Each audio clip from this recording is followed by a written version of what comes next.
Hello YouTube, yet again realizing inside my mind, body, and being how being tortured is really awful, and how most importantly, I live in a coma dream that is being broadcasted to the internet and being called a quote-unquote postmodernist masterpiece.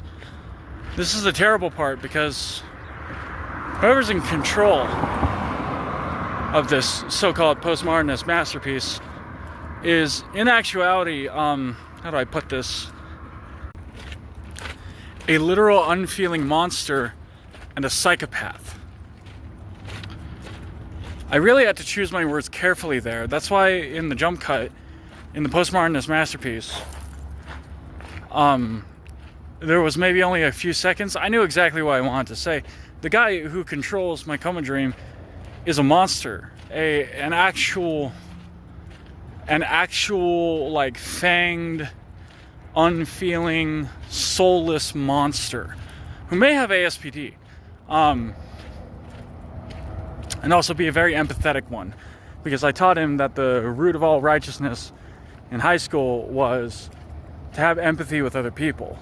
Now, naturally, he took that lesson and just sort of said, well, I now know how to appear good to other people, which he then also told me out loud back in high school.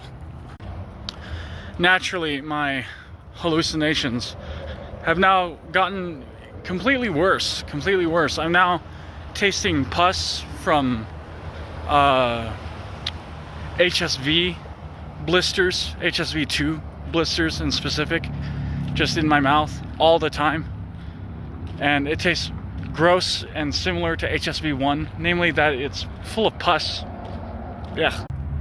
I had to spit some of it out off camera because it's cursed, and anyone who believes in the supernatural who watches my channel are likely to get cursed, just in general. And so for the last few days, I've been talking to the secret identities of DREAMSMP, who are these people from high school who decide to plagiarize my work and also use a machine in order to just change around my dream, my coma dream, and turn it into a postmodernist living hell.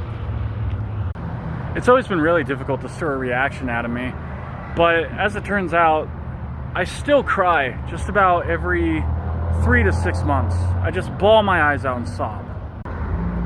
And the only thing that I can think of now is just how there's supposedly this court case where on the 8th it'll get better somehow. So yeah, that's me talking to you. The voices in my head, which might actually be outside this coma. I don't know.